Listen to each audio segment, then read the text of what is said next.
Hello everyone, this is Suraj Singh. आज की कक्षा में हम लोग समग्र मांग के बारे में पढ़ेंगे। समग्र मांग 12th क्लास का एक बहुत ही इंपॉर्टेंट चैप्टर है और मेरे हिसाब से उसमें 10 से 12 नंबर के क्वेश्चन आते हैं। अभी अगर हम समग्र मांग के बारे में पढ़ना स्टार्ट करें तो मैं बता देता हूँ कि समग्र मांग का जो कॉन्सेप्ट है ये हम एक क्लास में तो पूरा नहीं कर सकते। अगर हम इसे एक क्लास में कवर करने की कोशिश करेंगे तो ये वीडियो बहुत लंबी हो जाएगी। हम कोशिश ये करेंगे इसे हम शॉर्ट शॉर्ट वीडियोस में 2 या 3 क्लासेस में कवर करने की कोशिश करें, तो इसकी 2 या 3 वीडियोस हो सकती है पार्ट वाइज में आए। तो सबसे पहले अगर आज चैप्टर हम पढ़ेंगे तो हम सबसे पहले समग्र मांग के बेसिक के बारे में पढ़ेंगे कि भाई समग्र मांग एक्चुअली में होता क्या है, समग्र मांग के कारण क्या होते हैं। तो समग्र मांग समझने से पहले आपको, अगर आपने पढ़ा हो 11th क्लास में, हमने पढ़ा था कि मांग क्या होती है। मांग एक माइक्रो का कॉन्सेप्ट था। मतलब जब हम एक व्यक्तिगत इकाई के बारे में बातें करते हैं तब हम उसे क्या कहते हैं, माइक्रो कहते हैं। जब हमने 11th क्लास में इसको पढ़ा था तो हमने पढ़ा था कि भाई किसी वस्तु की इच्छा एक व्यक्ति के द्वारा जब करी जाती है, इच्छा उसको खरीदने के लिए, तो हम उसे क्या कहते हैं, मांग। हमारी इच्छा शक्ति उस वस्तु को खरीदने की, तो वो हमारे लिए क्या हो गई, मांग हो गई। पर वहां पर हम किसकी बात कर रहे थे, एक जने की। अब जब हम पढ़ रहे हैं समग्र मांग इस टाइम, जिसके अंदर हमने इसमें समग्र लगा दिया, एग्रीग्रेट, तो ये कॉन्सेप्ट आपका किसका हो जाता है, मैक्रो का। ये आपका मैक्रो कॉन्सेप्ट हो गया है। अब मैक्रो कॉन्सेप्ट का मतलब क्या है कि हम यहाँ पर पूरी एक अर्थव्यवस्था की बात कर रहे हैं, ना कि एक व्यक्ति की बात कर रहे हैं। जब हम एक व्यक्ति की बात करेंगे तो वो खाली मांग आएगी हमारी। जब हम बात करेंगे कि पूरी एक होल इकोनॉमी के अंदर, तो वो क्या हो जाएगी, आपकी समग्र मांग। अब होल इकोनॉमी से क्या मतलब है भाई, इकोनॉमी में हम मान के चलते हैं 4 सेक्टर। हमारी इकोनॉमी में हमेशा 4 सेक्टर मान के चलते हैं। सबसे पहले हम उपभोक्ता, हाउस होल्ड, उसके बाद प्रोड्यूसर, उत्पादक जो वस्तु का उत्पादन करता है, तीसरा आता है सरकार, सरकार भी व्यय करती है, और लास्ट में आता है रेस्ट ऑफ द वर्ल्ड, शेष विश्व, जिससे हम निर्यात आयात करते हैं। तो इन चारों के द्वारा की गई कुल मांग हमारी क्या हो जाएगी, समग्र मांग हो जाएगी। ये तो हो गया बेसिक कॉन्सेप्ट के तौर पे देखा जाए तो। बट खाली बेसिक से काम तो बनने वाला है नहीं, हमें तो भाई एग्जाम में लिख के दिखाना पड़ेगा। तो इसकी डेफिनेशन क्या होती है, aggregate demand refers to the total value of final goods and services. हमने जितनी भी अंतिम वस्तु और सेवाओं का उत्पादन करा है, ऑल द सेक्टर, जितने भी सेक्टर्स हैं, सारे सेक्टर्स आपके सामने लिखे हैं एक इकोनॉमी के अंदर, are planning to buy given income level. वो प्लानिंग कर रहे हैं खरीदने की एक गिवन इनकम लेवल पर, एक दी हुई आई है उसके बेस पर वो किसी वस्तु और सेवा को खरीदने की प्लानिंग कर रहे हैं in a period of an accounting year, एक साल के अंदर। कुल मिला के सीधी सी बात यह है कि जितने भी सेक्टर इकोनॉमी के अंदर हैं, ऑल द सेक्टर जो प्लानिंग कर रहे हैं गिवन इनकम लेवल पर फाइनल गुड्स एंड सर्विसेज को खरीदने के लिए, ठीक है, तो हम क्या कहेंगे, समग्र मांग। यानी कि होल इकोनॉमी में जितनी भी हम वस्तु तथा सेवाओं की कुल मांग करेंगे, ठीक है, इसे हम क्या कहेंगे, समग्र मांग। इसमें कीवर्ड्स याद रखने वाले चीजें, जैसे कि हम डेफिनेशन कभी भी लिखते हैं तो इन वर्ड्स को हम नहीं छोड़ सकते हैं। Final goods and services, all the sectors, planning to buy, given income level और during an accounting period है, क्योंकि हमेशा एक साल के अंदर हमेशा निकालने की कोशिश करते हैं। अब ये तो हो गया कि भाई एडी की डेफिनेशन ये होती है। दूसरी बात ये आती है कि भाई जो ये 4 सेक्टर हैं, ये 4 सेक्टर किस किस तरीके से डिमांड करते हैं। तो 4 सेक्टर किस किस तरीके से डिमांड करते हैं, भाई हम उपभोक्ता हैं, उपभोक्ता क्या करेगा, प्राइवेट कंजप्शन एक्सपेंडिचर, हम क्या करते हैं, उपभोग करते हैं। उपभोग के जैसे किस, हम क्या करते हैं, वस्तुओं को खरीदते हैं, सेवाओं का इस्तेमाल करते हैं, हम किताबें खरीदते हैं, कॉपी खरीदते हैं, हम टीचर से पढ़ते हैं, हम वकील के पास जाके वकील की सेवाएं लेते हैं। तो ये सब क्या हो गया, प्राइवेट कंजप्शन एक्सपेंडिचर। प्रोड्यूसर क्या करता है भाई, प्रोड्यूसर इनकम जनरेट करने के लिए काम करता है। इसका मतलब वो क्या करता है, इन्वेस्टमेंट करता है। भाई एक प्रोड्यूसर जो भी निवेश कर, जो भी इनकम कहीं पर भी लगाता है, तो उसके लिए एक तरीके से वो निवेश ही होती है ना, क्योंकि उससे इनकम जनरेट करेगा आने वाले टाइम में। तो जब प्रोड्यूसर पैसा खर्च करेगा तो उसको बोलेंगे इन्वेस्टमेंट एक्सपेंडिचर। थर्ड पॉइंट है गवर्नमेंट। सरकार क्या करती है भाई, सरकार भी खर्च करती है। सरकार किन चीजों पर खर्च करती है, सरकार पुल बनाती है, सड़कें बनाती है, हॉस्पिटल्स बनाती है, बैंकिंग सिस्टम संभालती है। पूरा एक होल इकोनॉमी के अंदर सारा जो बेसिक जितना भी कॉन्सेप्ट है, पुलिस हो गई आपकी, ये सब चीजें जितनी भी चलाती है, कौन चलाती है, गवर्नमेंट अपना पैसा खर्च करती है। लास्ट में आता है rest of the world. Rest of the world से हमारा सीधा सीधा हिसाब किताब होता है नेट एक्सपोर्ट, आयात माइनस निर्यात। हमने कितना निर्यात और आयात करा, उसके बीच का डिफरेंस, निर्यात माइनस आयात, ठीक है। तो कुल मिला के एडी का कॉन्सेप्ट क्या आ गया, एडी में बराबर हो गई C consumption, I investment, G government और x minus M equal to net export. ठीक है, अगर आपसे पूछ लेता है, अगर ये एमसीक्यू के क्वेश्चन में आ जाता तो सीधा सीधा से हो गया किसके अंदर, ये चार चीजें हो जाती हैं, 1 2 3 और ये एक साथ मिलके हो गई चार चीजें। ये तो हो गई एक तरीके से समझने की चीजें, पर जब हम इसको ऐसा डायग्राम समझने की कोशिश करेंगे, जब हम इसको पूरी तरीके से समझने की कोशिश करेंगे, तो हम इन सब चीजों को स्टेबल मान के चलते हैं, हम इनकी बात नहीं करते हैं, हम बस मानते हैं एडी बराबर सी प्लस आई। हम जितने भी इसके क्वेश्चंस करेंगे, इसका बेसिक समझेंगे, तो उसमें हम इन दोनों को वेरिएबल को इनको कांस्टेंट समझते हैं, इनका वेरिएबल नहीं समझते हैं, ये स्थिर रहेंगे दोनों की चीजें, government and rest of the world. और जब हमसे इसकी डेफिनेशन पूछेगा तो हम डेफिनेशन में इन चीजों को लिखना पड़ेगा, पर अगर हम जब इसका डायग्राम बनाएंगे, इसको एक्सप्लेन करेंगे, तो हम खाली एडी बराबर सी प्लस आई लेंगे। एक छोटी चीज और एमसीक्यू क्वेश्चन में आ जाती है कि हमेशा याद रखना एडी से फ्लो कॉन्सेप्ट। फ्लो क्यों होता है भाई, फ्लो और स्टॉक क्या होते हैं, फ्लो क्या होता है, एक जो टाइम पीरियड के अंदर मापा जाता है, ये अकाउंटिंग ईयर के अंदर है, एक साल के एक ही टाइम पीरियड हो गया ना, टाइम पीरियड क्या होता है, फ्लो, तो एडी क्या होता है, फ्लो। अब हम इसके डायग्राम के थ्रू उसको समझने की कोशिश करते हैं। तो सबसे पहले हम मान के चलते हैं कि हमारी इनकम, हम वाई से इनकम को डिनोट करते हैं, माना हमने इनकम 0 100 200 300 400 और 500। उसके बाद सेविंग, सॉरी कंजप्शन, उपभोग। अब ये सबसे मेन चीज यहां पर आपके समझने वाली है, हमारी आय शून्य होने पर भी उपभोग कभी भी शून्य नहीं होता, क्योंकि हमारी ना कुछ न्यूनतम उपभोग की आवश्यकताएं होती है यार। हमारी इनकम हो ना हो, हमें रोटी दाल चावल खाना कपड़े, समझ रहे हो, ये सब चीजें तो हमें चाहिए ही चाहिए ना। हमारी इनकम बेशक शून्य हो तो उसको हम बोलते हैं स्वायत्त उपभोग।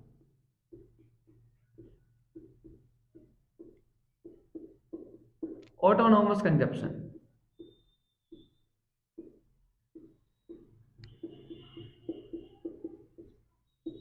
ठीक है, आय शून्य होने पर जो भोग होता है उसको हम बोलते हैं ऑटोनोमस कंजप्शन। उसके बाद क्या, इसको इक्वल इंटरवल बढ़ाते चले जाते हैं।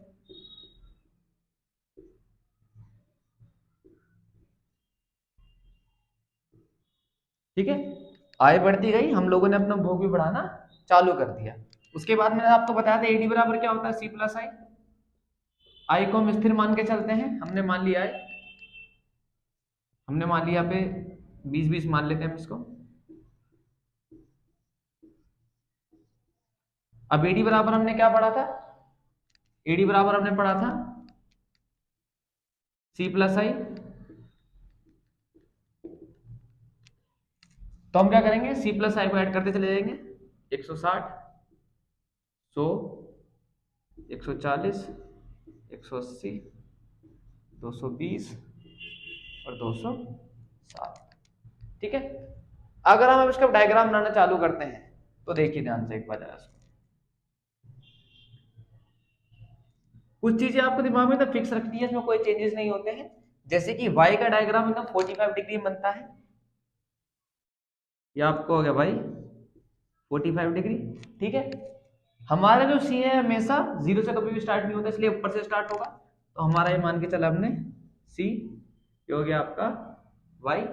क्लियर है, उसके बाद आई हमने क्या माना है, फिक्स्ड माना है, तो हमने आई ले लिया यहाँ पर ऐसे, ये हो गया हमारा आई, क्योंकि इसमें कोई भी चेंजेस नहीं है।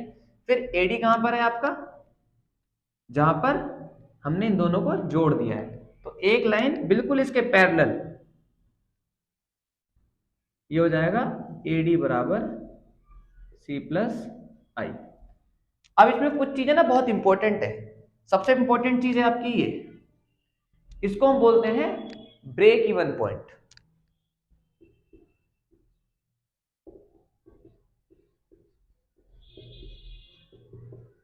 अब ब्रेक इवन पॉइंट से क्या मतलब है भाई, जहां पर वाई और सी एक दूसरे को काटते हैं, मतलब कुल मिला के जहां पर वाई और सी एक दूसरे के बराबर होते हैं, हम उसको क्या बोलते हैं, ब्रेक इवन पॉइंट। ठीक है, उसके आगे जहां पर एडी वाई को काटेगा वहां पर क्या होगा, इक्विलिब्रियम, यहां पर होगा आपका संतुलन। ठीक है, ये इक्विलिब्रियम है, ये ब्रेक इवन पॉइंट में डिफरेंस रखना, जहां पर y बराबर c होगा वहां पर होगा ब्रेक इवन पॉइंट, और जहां पर AD बराबर होगा, यानी जहां पर AD और y बराबर होंगे इसको आप ऐसे बोल सकते हो कि AD इक्वल टू वाई, तो वहां पर होगा आपका संतुलन। यानी कि हम जितनी आय कमा रहे हैं उतना ही हम लोग पैसा खर्च कर रहे हैं, तो ये क्या हो गया आपका संतुलन हो गया, इक्विलिब्रियम हो गया। ठीक है, अब अगर मैं इस चीज के अंदर सेविंग निकालने की कोशिश करने लगूं, अब सेविंग भाई कैसे निकलेगी? 500 में से हमने 240 खर्च करे तो कितने बचे हमारे पास? 260 रुपए बच गए, हमारी क्या हो गई? बचत हो गई। 400 में से हमने 200 रुपए खर्च करे, कितने बचे? 200 रुपए, हमारी बचत हो गई। 300 हमने कमाए थे, 160 खर्च कर दिए, 140 बचत। ऐसे 200 में से 120 गए 80, 100 में से 80 गए 20। यहाँ देखो आप, हम कमा नहीं रहे हैं फिर भी हम पैसा खर्च कर रहे थे, तो हमारी यहाँ पे सेविंग क्या हो जाएगी?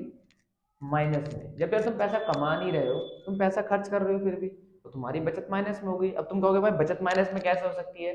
बचत माइनस में हो सकती है। बचत में माइनस में होने का रीजन ये हो सकता है इसके अंदर कि आप पुरानी सेविंग को अपनी इस्तेमाल कर रहे हैं। जैसे आदमी के पास भी पुरानी सेविंग्स तो होती है ना, तो वो उसको इस्तेमाल कर रहा है। अब दूसरी चीज क्या है इसके अंदर, ये जो माइनस का 40 है ये इस वाले 40 के बराबर है। सी बार बराबर एस बार के होता है, और एस बार होता क्या है आपका? स्वायत्त बचत, ऑटोनोमस सेविंग। जिस तरीके से स्वायत्त उपभोक्ता, ऑटोनोमस कंजप्शन, इसी तरीके से ये ऑटोनोमस सेविंग होता है। सी बार बराबर एस बार के होता है, बस सी बार प्लस में होता है, एस बार माइनस में होता है। इसके बाद अगर हम इसमें एस बनाने की कोशिश करते हैं डायग्राम में, तो देखो ध्यान से समझना इस चीज को कि एस अब कहां से स्टार्ट हो रहा है? नेगेटिव से। तो एस कहां से जाएगा आपका? नीचे की तरफ से। ठीक है, एक छोटी सी चीज और आप याद रखना कि जब आपका y बराबर सी, हमने यहाँ पढ़ा था कि ब्रेक इवन पॉइंट क्या होता है? y बराबर सी होता है जहां पर उपभोग और आपकी आय बराबर होती है। मतलब आप 100 रुपए कमा रहे हो और 100 रुपए ही खर्च कर रहे हो, तो एक बार बताओ वहां पर कोई सेविंग है क्या आपकी? सीधी सी बात है, सेविंग जीरो है। तो जहां पर आपका ब्रेक इवन पॉइंट होता है वहीं पर ये इसको जीरो पर काटता है। ठीक है, क्लियर है?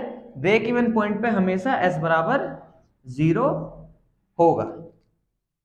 इस चीज को दिमाग में रखना पड़ेगा। ये सब एमसीक्यू के क्वेश्चन है, बहुत ही ज्यादा इंपॉर्टेंट क्वेश्चन है। इसको ब्रेक इवन पॉइंट कहते हैं, इसको इक्विलिब्रियम बोलते हैं। जहां पर ब्रेक इवन पॉइंट होता है वहां पर एस बराबर जीरो होता है। इसको स्वायत्त बचत कहते हैं, ऑटोनोमस सेविंग। इसको स्वायत्त उपभोग कहते हैं। सी बार से इसको डिनोट करते हैं, इसको एस बार से डिनोट करते हैं। जो सी बार होता है क्वेश्चन के अंदर वही एस बार होता है, बस वो माइनस का होता है। इसे आगे पढ़ते हैं अब स्टार्ट करते हैं एग्रीगेट सप्लाई को, समग्र पूर्ति।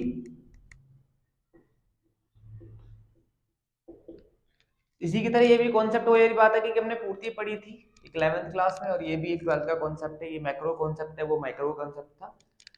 अगर हम समग्र पूर्ति की बात करते हैं तो aggregate supply refers to money value of final goods and services that all producer are willing to supply. जितने भी प्रोड्यूसर्स हैं वो जितनी भी अंतिम वस्तु तथा सेवाओं की मनी वैल्यू को विलिंग टू सप्लाई, इच्छा होती है उनकी उसको सप्लाई करने के लिए in accounting in an economy during in accounting year. मतलब कि एक साल के दौरान प्रोड्यूसर के द्वारा जितनी भी वस्तु तथा सेवाओं की मनी वैल्यू को प्रोड्यूस किया जाएगा, सप्लाई किया जाएगा। ठीक है, और इसमें मेन चीज याद रखना आप इसमें कि विलिंगलेस होता है, कि इच्छा उत्पादन करता है, सोचता है कि मैं इतना उत्पादन करूंगा। दूसरी चीज के अंदर हमेशा याद रखना कि एएस बराबर हमेशा वाई के, एएस इक्वल टू हमेशा वाई होता है। क्यों होता है? क्योंकि हमारी जितनी हम समग्र पूर्ति कर रहे हैं वो बाद में जाके किसी की इनकम ही बनती है। ये हमने नेशनल इनकम वाले चैप्टर में पढ़ा था। अगर आपको ये कॉन्सेप्ट याद हो कि हम एक प्रोड्यूसर जो है, प्रोड्यूसर ने सप्लाई करी, सप्लाई करने के बाद वो हम पर सारा सामान, किसको सामान कौन खरीदेगा? हम खरीदेंगे। हमने सामान अगर सारा खरीदा है तो हमारा पैसा जो हमने जो खर्च कर दिया वो दूसरे की क्या हो गई? इनकम हो गई। वही वो जितनी वो सप्लाई हमको कर रहा है, जब प्रोड्यूसर, हमने सारा सामान खरीद लिया, हमने सारा सामान खरीदा, हम उसको पेमेंट करेंगे, तो वो पेमेंट सारी क्या हो जाती है? वाई हो जाती है। दूसरी बात ये, जैसे कि उसमें एडी के कॉन्सेप्ट है सी प्लस आई, इसके अंदर होता है एस का कॉन्सेप्ट सी प्लस एस। हमने अभी पीछे वाली टेबल में क्या पढ़ा था? हमने y को 100 से बढ़ाया था, c को हमें 40 से बढ़ाया, उसके बाद हमने सेविंग निकाली थी, बिल्कुल लास्ट वाली टेबल है। अब अगर मैंने क्या बताया कि s बराबर c प्लस एस होता है। अगर मैं c प्लस एस को जोड़ दूं तो देखो क्या आता है, 40 में से 40 प्लस करें, माइनस का है तो 0। 80 और 20 100, 200, 300, 400, 500। ध्यान से देखो, y इक्वल टू एस आ गया आपका। क्या कॉन्सेप्ट समझे आप इसको, कि जितना हमने आई के लिए चीजों को जनरेट करा है, लास्ट में वही चीजें बाद में जाके किसी की एग्रीगेट सप्लाई होती है, और एग्रीगेट सप्लाई ही बाद में जाकर आपकी आय बन जाती है। कॉन्सेप्ट क्लियर हुआ। अब अगर हम इसके डायग्राम की बात करें तो सीधी सी बात है, जो y का डायग्राम होता है वही आपका एस का डायग्राम होता है, क्योंकि एस इक्वल टू वाई। तो एस का डायग्राम कितने का होगा आपका, ये 45 डिग्री का। इतनी बात क्लियर हुई आपको। तो पार्ट फर्स्ट यहीं पे कंप्लीट होता है। अगले टॉपिक में हम एएस और एडी के बारे में और डिटेल में पढ़ेंगे। अगर आपको कोई भी क्वेश्चन होता है कि इस चैप्टर में आपको लगता है कि कोई चीज़ समझ नहीं आई है या फिर कोई चीज़ छूट गई है या आपको इससे रिलेटेड कोई भी नए कॉन्सेप्ट पता करने हैं, तो आप कमेंट बॉक्स में टाइप करके मुझे बता सकते हैं। मैं कमेंट बॉक्स चेक करता हूँ और आपकी सारी इंक्वायरी को, जो भी आपके पास मेरे पास इंक्वायरी आएगी, उसके ऊपर मैं पूरी डिटेल में वीडियो बनाने की पूरी कोशिश करूँगा। Thank you. जय हिंद।